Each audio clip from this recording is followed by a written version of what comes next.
I went from 3,000 followers to 130,000 followers on Instagram in 6 months using these 3 simple strategies. And now people think that aesthetics don't matter as much as they do, but they are everything. And I'm going to show you in this video, I'm going to break down all of these strategies that I've used to grow my Instagram as fast as I did using the aesthetic breakdown that not many people tell you. And now the aesthetic side of the social media and personal branding game beats everything else right now. So take out a notebook just like this, take some notes, and let's get into part number 1. What is the aesthetic profile? Now, what is the purpose of your Instagram profile? Now, you got to think of it like this. Your Instagram profile is like your landing page, like your CV, like your resume. This is where people land. Anybody who's discovered you, who watches your reels, any view that you get comes onto your profile and gets a first impression. And now that first impression is everything that eventually drives the success of your business, of your personal brand. Because in a few seconds, when people see your profile, they either determine if they want to work with you or if they don't want anything to do with you. And that takes me to the 3-second test of your profile. When somebody clicks on your profile, you have about 3 seconds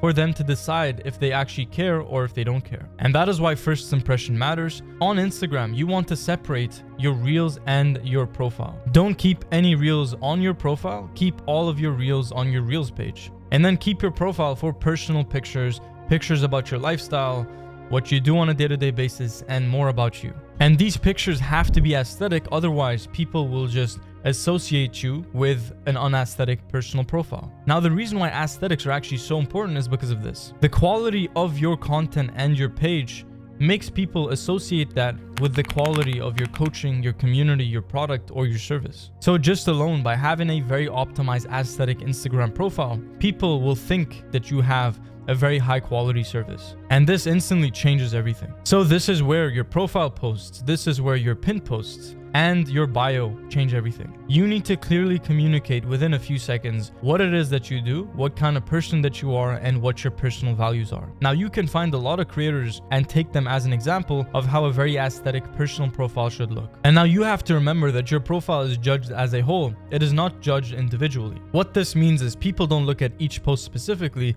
they look at the whole gist and the whole vibe and environment of your profile. And a lot of people, they like to optimize individual posts, they like to optimize the small details, but the truth is the only thing that matters is the grand scheme of things. On a whole, on average, how does your profile look? If somebody else, somebody you didn't know, came on your profile, would they want to be your friend? That is a good test. If the answer is no, if people would come on your profile and think that you're not that much of an interesting person, then chances are you're not going to get much clients and it's just going to feel like your profile doesn't convert. But on the other hand, if your profile is designed in such a way, which I will take you through in part number 2 and 3, then you will find that anybody who comes on your profile will be interested in what you have to sell, your service, your coaching, whatever that might be. And the nice thing about Instagram is you can even create real life connections in your area or real life connections with people you find online. And as you already know, your network is your net worth. This takes me to the next important point. You need a recognizable blueprint for your personal brand. A recognizable visual language that portrays and makes it clear that this is you. The same way with thumbnails on YouTube videos, whenever you see some creator and they post a YouTube video, if you don't immediately recognize that that is them, then they've done a bad job. So the same thing with thumbnails on YouTube, the same thing with Instagram profiles. You need to have a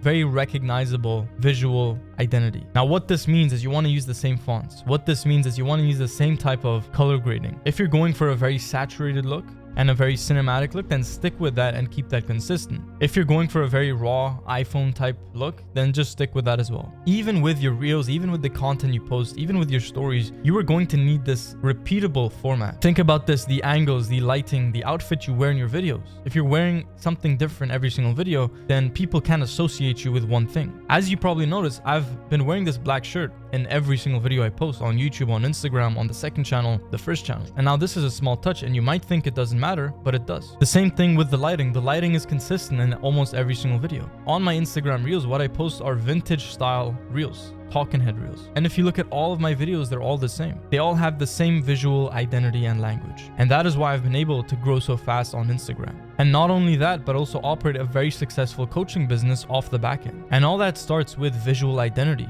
Aesthetics are more important than you think. Now, part number 2, how to make aesthetic content. Now, that's a real question here. And also, what does it mean to make aesthetic content? So one thing we need to understand is that the idea still matters more than anything else. So even with aesthetics, if you have a very aesthetic reel, but for some reason reason the idea is really weak, then it's not going to perform. So obviously you need to focus on the hook, the idea, and the frame, and also the payoff that helps people keep watching. But once you've nailed down the fundamentals of content of Reels on Instagram, then you add the aesthetic element that makes everything change. That is the difference between the 1% creator and the other 99% of creators who can't seem to grow their personal brand predictably. So to make aesthetic content, I'm going to tell you something that most people won't tell you. People will tell you that you can just take out your iPhone and film the most unedited raw reels or videos. But the truth is, unless you have 10 years of business experience, unless you're an important figure already, if you're the average person just like myself, then you're going to need a cinematic edge. The one really big factor in my growth on YouTube, on Instagram, is having a camera and being able to learn shooting cinematic content and making footage look cinematic. That is such a big thing. Because without this, I would just blend into the noise of the very competitive space. So investing in a camera and good lenses is going to take you really far. Think about this. If you want to build your personal brand for the long term and not just for the short term, then it really is a no-brainer to get yourself a good quality camera. And now I shouldn't even have to be saying this. People just want shortcuts. People just want the easy way. But the truth is, a phone isn't going to capture your life and your footage, and it's not going to be able to document your life in that cinematic way like a camera can. And another thing about aesthetics isn't only what you see, but it's also what you hear. And that's the microphone I use. I have a full audio chain designed to give the best and most rich audio. I have a podcast mic, the Shure SM7B, which is one of the best mics out there. And I've been using the same exact mic for the last 2 years of posting content. Think about that. Over the last 2 years, I've been wearing the same shirt in the videos. I've been having the same camera as well, the same color grading, and very similar audio quality. Now, what this does is it not only creates this aesthetic format and frame, it also makes the viewers just recognize you for this repeatable thing. You see, aesthetics is not just a one-time thing, it is a consistent, repeatable process. And I'm telling you, my business on the back end, the private community, the coaching, all of that stuff grew way faster just because people liked the audio, the visual quality, and the cinematography of my videos. So you need to build and test a few repeatable formats until you find a winner. And then that takes me to the second thing. You want to find a few formats that fit your style and just stick with them. You don't want to change formats every single week. Find 1 to 2 formats that really are easy to make. You like making them, they look good, people watch them, they perform, and all of the above, and stick to those formats. And now I'm going to share 2 things before going on to part number 3. Number 1 is using trial reels instead of just guessing. Trial reels, if you have over 1,000 followers, is a feature that is going to help you grow because you can test new ideas all the time. You can test different hooks, different visuals, different ways of presenting, and you can just test and test and test with no drawback. And this is powerful because you can see what your audience responds to and what is a winning format, and you can double down on that same winning content to grow faster. And what you can do is you can get your top performing reels and post them to trial reels while changing a few things so that it's a different video. But it still has a very high chance of doing really well because it's the same principle. Now, the second thing here is the details of the shot matter more than people think. You see, lighting is huge, contrast is key, framing is so important. And even the location, the background, what you see, visually, not just what you hear, but what you see, the person you're looking at, the person who's talking, and also the background behind them. All this stuff, all these micro elements, they come and combine to make a very aesthetic personal brand. And none of these things individually is going to make or break your content, but it's more about having everything in check. Having all of these winning elements that combine to give you the best possible results. Now, before on my Instagram, I was just posting random pictures, and then I started learning aesthetics.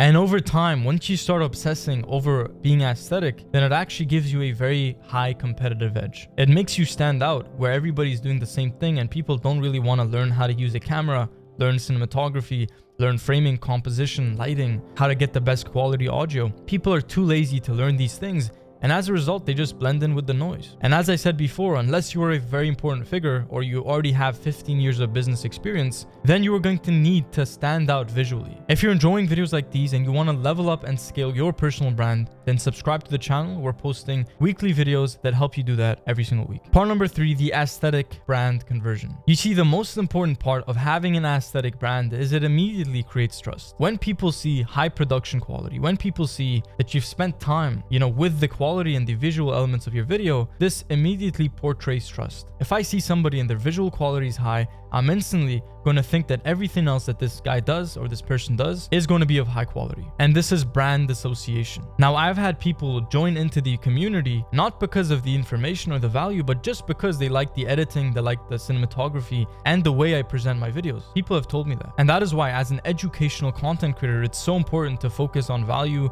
information, and what you're providing. But at the same time, you need to double down on aesthetics and presentation, because when you have top tier presentation, then every part of your personal brand is also top tier. People just associate you and what you offer with better results, and your aesthetics should reinforce what you're actually selling and providing. If your offer is fitness, business, or photography related, then the way you present yourself should make your expertise look believable and even feel believable. For example, in the self-improvement niche, you are going to need a good physique, you're going to need a good angle, a good quality camera and audio as well. And also the speaker, the person who's speaking and providing the information, has to be, you can't just pretend. Like, I'm not pretending, and you see that in the videos. Everything I talk about is based on years of experience, and that's why I can portray it in a confident way. And that's also part of aesthetics. It's the person who is speaking, the person behind the camera. If they don't have experience, then you're not going to believe them, no matter how good their content looks. So aside from information, aside from value, and aside from all of these things, you also need to be the person who is aesthetic. What that means is you need the experience to back up what you're saying, so that it is believable, because it is. And everything needs to be synchronous. For example, if I'm talking about self-improvement, but by the way I look, I'm not a guy who takes care of his physique, who takes care of his health, or even takes care of his confidence, then how are you going to believe me? And now the next important piece of the puzzle is making your offer feel like the next step. Now, once somebody has spent enough time with your content, given that it's valuable, given that the information is there and the aesthetics are there, they should understand exactly what you do and what you provide. If they don't,